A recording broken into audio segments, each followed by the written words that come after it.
พี่น้องแพรว่าหมอลำใจเกินร้อยเดินทางเข้ามาประจำการอยู่วงหมอลำใจเกินร้อยอีก1 รอบแล้วลูกสาวลาอีพอบ่อยสิริใช่พี่น้องเอ๋ยหลังจากว่าตอนเปิดโรงเรียนแล้วก็ไปเรียนตามปกติเนาะพอปิดเทอมแล้วก็สิมาจังสี่ล่ะพี่น้องเอ๋ยบัดนี้จบป .6 แล้วดิปัดสิมนิเทศเรียบร้อยแล้วพี่น้องบัดนี้พอแต่จบป .6 ปุ๊บอันปิดเทอมปุ๊บก็มาอยู่กับหมอลำใจเกินร้อยหาประสบการณ์คือเก่าโอ้ยขยันขันแข็งดีให้อีหลาไม่ใจหักทั้งหมอลำพี่น้องเอ๋ยเมื่อนั้นไปแสดงอยู่ทั้งอำเภอปะไทยจังหวัดนครราชสีมาเมื่อเรามาประจำการนะพี่น้องเอ๋ยแล้วก็ว่าพ่อแม่คนในบ้านไกลเลี้ยงเกี้ยงอย่าลืมมาให้กำลังใจอันหมอลำใจเกินร้อยในเด้อไม่นี่อันละกาอีหลาหลายๆในเด้อมาให้กำลังใจอีหลาเนี่ยไปแสดงอยู่บ้านดอนอีลุ่มตำบลตลาดชัยอำเภอปะทายจังหวัดนครราชสีมาพี่น้องเอ๋ยจบป .6 เรียบร้อยแล้วพี่น้องเอ๋ยวันสุดท้ายที่ไปโรงเรียนคือวันที่15มีนาพี่น้องหลังจากนั้นอีล่าก็ไปเดินสายกับพ่อแม่โอ้กันกับอันทีมงานหมอลำใจเกินร้อยวันที่15ปัดสิมนิเทศพี่น้องใบแม่เอฟซีพี่เอฟซีกับไปกำลังใจเล่าซื้อดอกกุหลาบมาได้เงินโอ้ยแดงจึงคืนผลตัว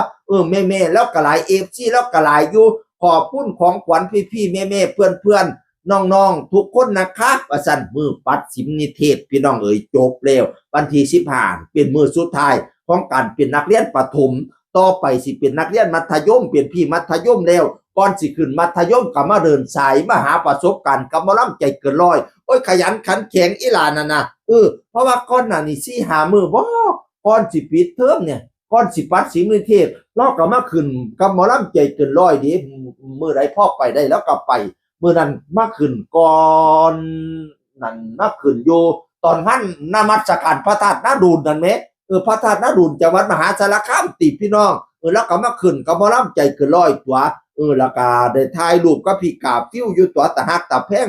แต่กี้ก็ว่าลูกสาวลูกชายพ่อบ่อยเนาะน้องเพบ้าน้องกาฟิวน่ะพระโอรสพระธิดาแห่งหมอลำใจเกินร้อยบัดนี้มาเดินสายแล้วพี่น้องเอ๋ยช่วงปิดเทอมจะอยู่กับพ่อแม่อยู่กับหมอลำใจเกินร้อยจนไปถึงวันที่3 พฤษภาพนาวาอุ้ยคนอย่ามาขยันขันแจงแท้วันที่3 พฤษภาก็ต้องไปเตรียมตัวเพื่อสิขึ้น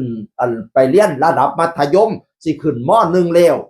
ช่วงปิดเทอมก็มาหาประสบการณ์ไก่ปังให้ดังๆเด้ออีหล่าเอ้ยให้มีแต่คนหักก้มหอมเว้าเก่งแจ๊ะดีให้ก็น้องแพ้บ้านน่ะ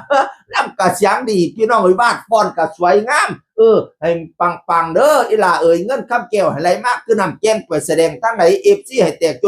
นล้นอ่างสนามย่ำเจ้าขึ้นห้านให้โดดเด่นเทิงเวทีให้มีแต่คนหักคนส้มนิยมส้มเจ้าเงินคำให้ไหลเข้าล้นกระเป๋าแน่นอังให้ได้นางนับแบ่งแล้งเศร้าจนเมียมือพ่อใหญ่อึ่งเสียเด้อปังดังนะลูกคุณเพวาบ่นำใจเกินร้อยเสียงคนเก่าเว้าสู่ฟังสวัสดีครับ